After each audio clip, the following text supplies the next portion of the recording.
Conoce en distintas partes del país. Es más, hay un caso muy conocido en Corrientes, a donde intervino la justicia, Gota a Gota, que es un sistema de préstamos para estafar particularmente a ciudadanos colombianos que residen en el país. Acerca de este tema le vamos a preguntar a Zaida Gatti, que es directora del Programa Nacional de Rescate y Acompañamiento a las Víctimas de Trata. Buenos días, Zaida, ¿cómo te va? ¿Qué tal? Buenos días, ¿cómo están? Muy bien, aquí estamos. La escuchamos bajito, vamos a ver si ajustamos un poco acá las A ver, cuestiones técnicas. si me aguardo un segundo, voy a cerrar una puerta, quizás una ventana, perdón, porque viene el sonido. A ver, bueno, ahí se escucha mejor, ¿eh? Bueno, Zaida, ¿me escucha?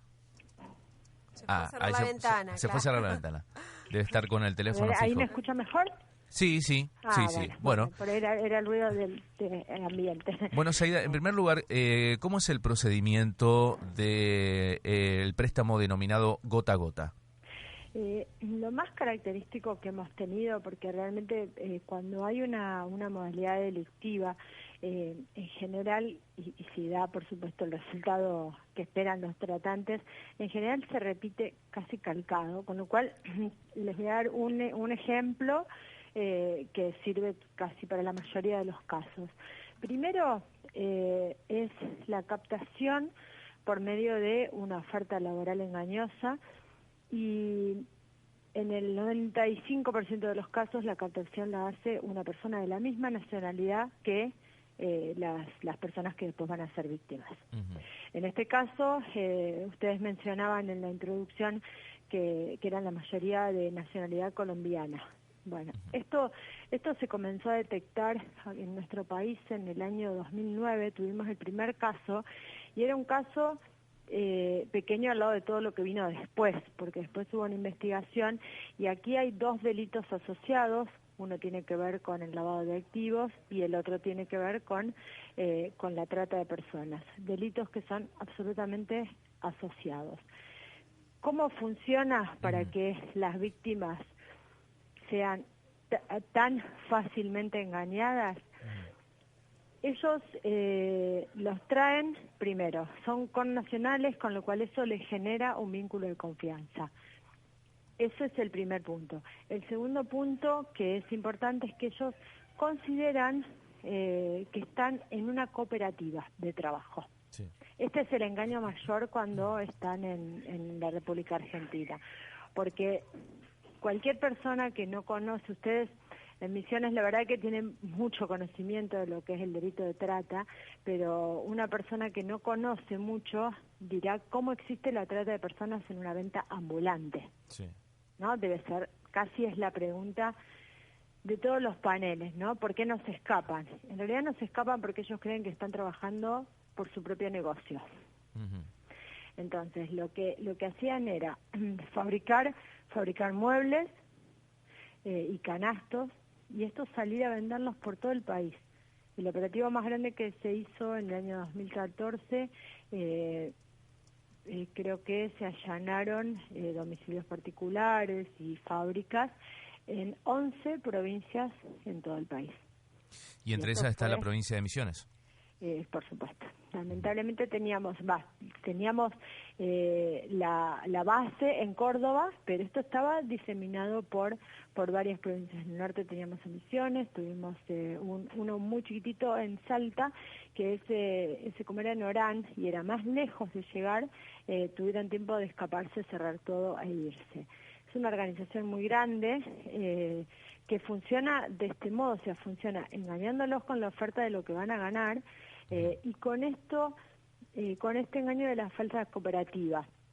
Y esto de la falsa cooperativa es importante remarcarlo porque las personas están en la calle vendiendo y después vuelven todas a vivir al mismo lugar donde les ofrecieron un alojamiento, y allí están como si fuesen un grupo familiar, porque en muchos casos había hasta vínculo familiar entre los tratantes y algunas de las víctimas. Hacen la fabricación de los muebles y al otro día salen a vender.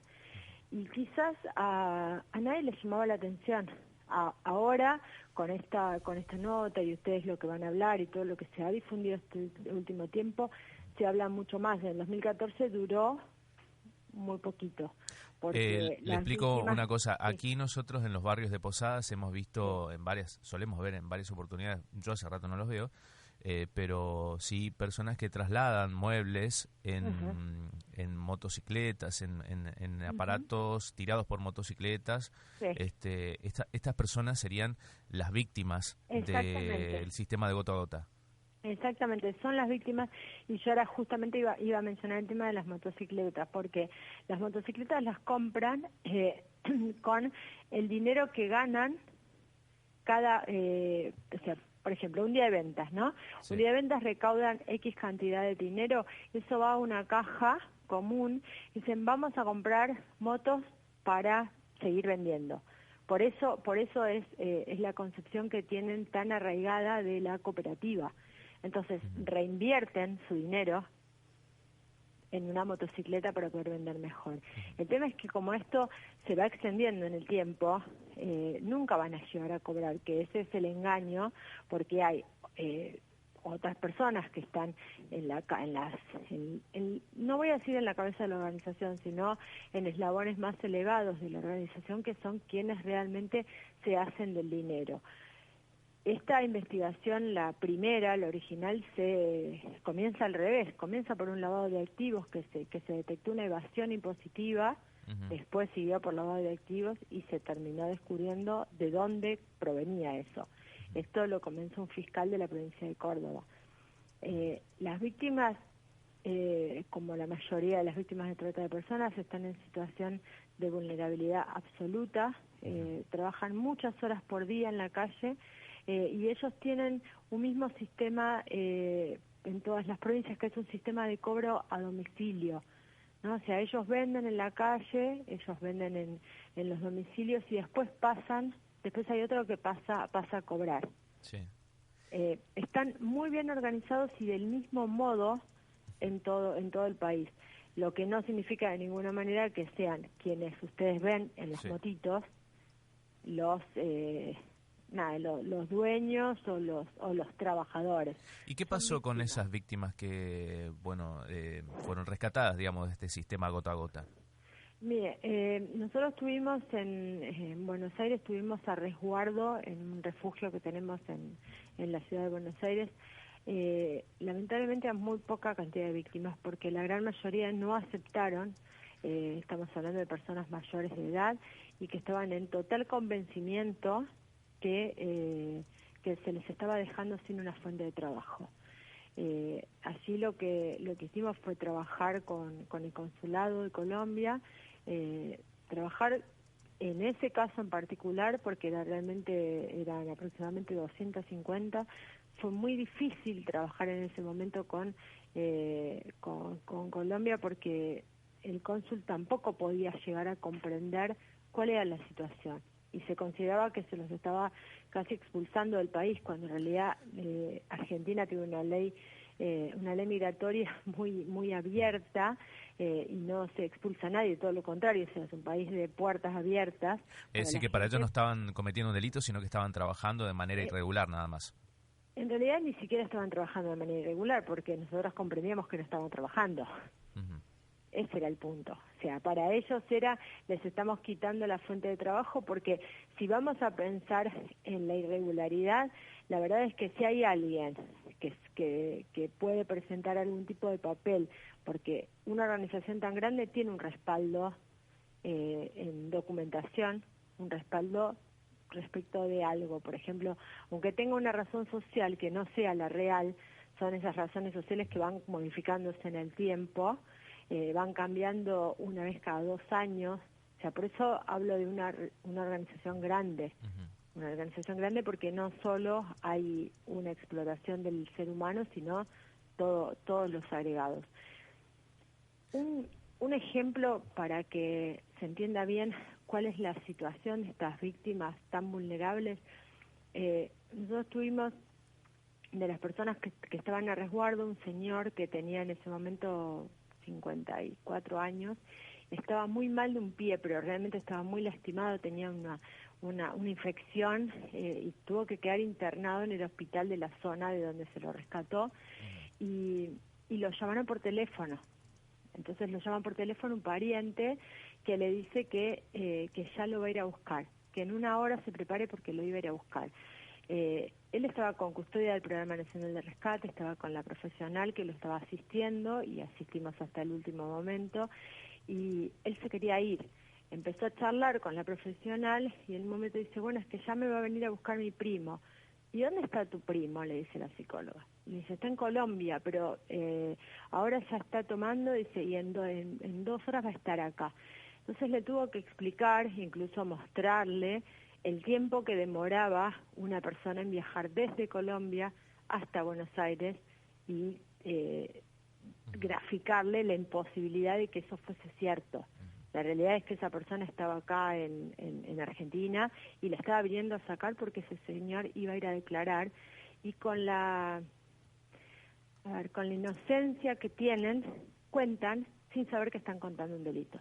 Y eso es lo que se quería evitar. ¿Tiene un número de colombianos rescatados aquí en la provincia de Misiones?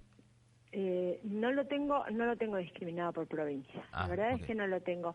Ayer estuvimos haciendo un rastreo porque la verdad es que la semana pasada cuando me llamaron por primera vez estábamos con entregas y bueno, muy escasos, pero ayer a la tarde yo tuve un equipo de informes que estuvo buscando todo lo relacionado con ciudadanos colombianos, con lo cual si usted nos llama mañana nosotros podríamos darle un número aproximado solamente en la provincia de Misiones, porque si le doy el número global casi en estos 4 años supera las 1.000 personas en todo el país.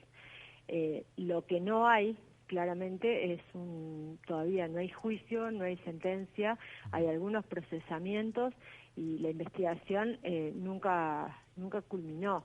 Lo que pasa es que, bueno, con toda la razón del mundo, nosotros no tenemos acceso a eso. Entiendo que allí está trabajando la Fiscalía de Córdoba, que no ha dejado, más la Fiscalía Especializada de Trata de Personas, que es la Protex, que es quien coadyuva con todas las fiscalías. Bueno, muchísimas gracias, Zaida. No, por favor, y mañana si nos quieren llamar, pueden a este mismo número y se les va a pasar medianamente, o el jueves tendríamos un número para pasarles. Lo vamos a hacer. Zaida, que tengas buen día. Igualmente, hasta luego. Hasta luego.